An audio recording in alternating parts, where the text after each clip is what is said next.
But we weren't there to give them freedom. We were there to stop communism. So I don't think that we should have had too much bother about what they thought. We shouldn't have given two damns and a shit about what the Vietnamese thought.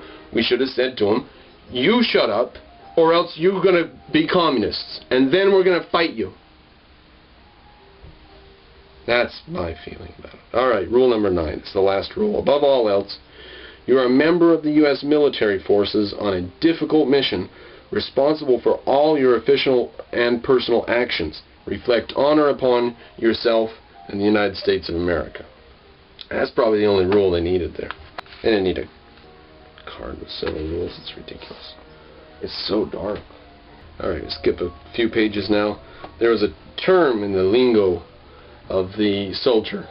Humpin'. Humpin' meant going out in the bush because you carry a lot of gear. Going on patrol in the jungle. And you say, we gotta hump that hill or whatever. It's not sexual. It just means that it's going to be footwork. This guy named Clancy, he says, most patrols were boring. Some led to fights, about 3 in 10. But they were small ones. Fights with the enemy. Really large fights happened less than 10% of the time. End quote from Clancy. Some patrols were ordered to exploit intelligence about enemy activity and flush out the enemy if possible. But many had no specific goal. Clancy recalls, just make contact. Find ammunition, find food, find Charlie. They never told the little guy what we were doing. We were always confused, always mixed up, always asking, where are we going? What are we doing now? Always radioing back to base. What do you want us to do? What do you want us to do? What do you want us to do?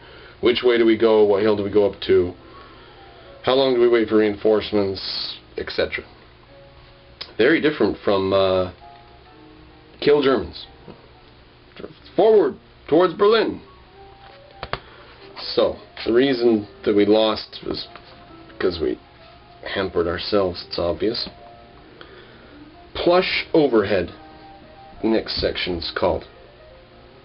From August 1966 to 67, April 1967, Marine Colonel Henry Applington held a job with unclassified title Department of Defense Special Representative and was located at Tan Son Nhut Air Base. That meant that he worked in intelligence, reviewing and evaluating information about the enemy. Applington picked up a lot of information about the U.S. effort in Vietnam also, and evaluated it with intelligence officers' impartial eye. 3 things irritated him about the way the war was run. Quote, quantification? Of course, Mr. McNamara, you know McNamara, loved it, so that's what he got. If he couldn't put it on a computer, he didn't want to hear it. End quote. At briefing after briefing, in the G2 wardroom at MACV headquarters, Applington sat in the back row, while officer after officer pulled out expanding pointers and listed statistics. Quote, which proved we were winning the war hands down. No one looked at the enemy situation map to the right of the briefer's easel, which had not changed since the French were there. So they prove with statistics, we're winning, we're winning, we're winning. Security? The enemy's civilians did all the menial jobs. It was cheaper than U.S. troops. End quote. That's Applington. Applington often visited the 7th Air Force Officers Club at Tan Son Nhut after duty. The American officers bellied up to the bar 3 deep and talked shop. All the bar girls and all the cafeteria girls were Vietnamese. The result of such practices throughout South Vietnam was that we unintentionally built into the system the greatest VC low-level intelligence net that they ever could have wanted. So, throughout the Army, there's VC, doing all the little stuff that Americans are too expensive for. So they had infiltrated our see how lazy we were about it? We wanted to go over there and just relax and do the job without actually getting our hands dirty. It's crazy. Crazy.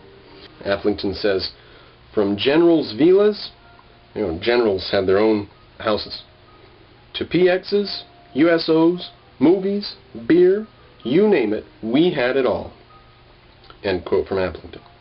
For many Americans, particularly for officers stationed at Saigon or other large cities, the comforts of home were often available.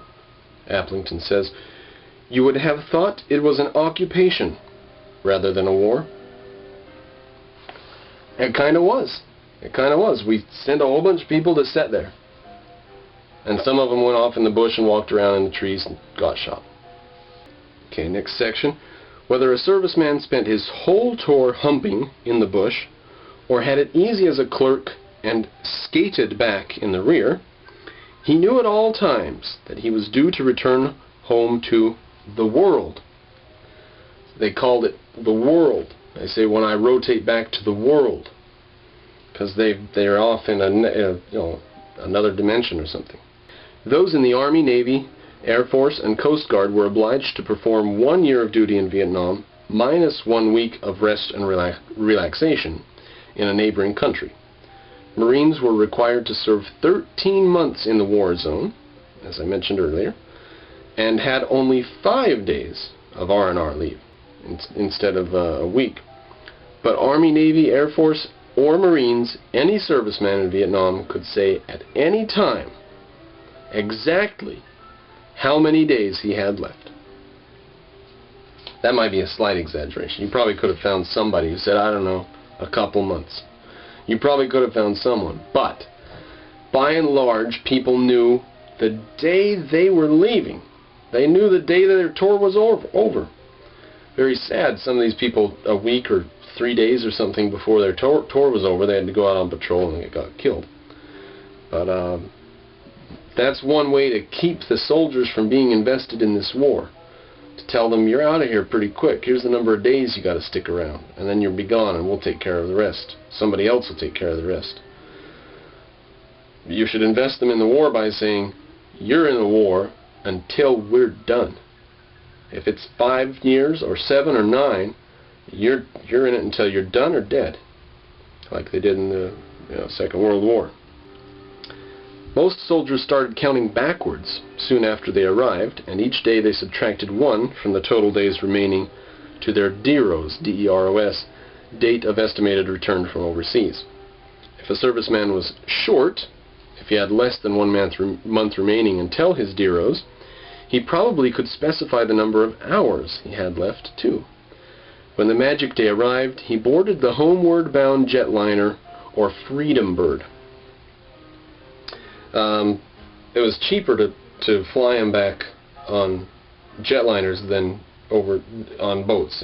World War II, everybody went over on boats and came back on boats. But by this time, it was cheaper to send individual sets of soldiers, because you're not sending all tanks and equipment and stuff, just the soldier. Of his year in Vietnam, this guy named Baker says, quote, "It was probably the worst and the best experience I ever had." End quote.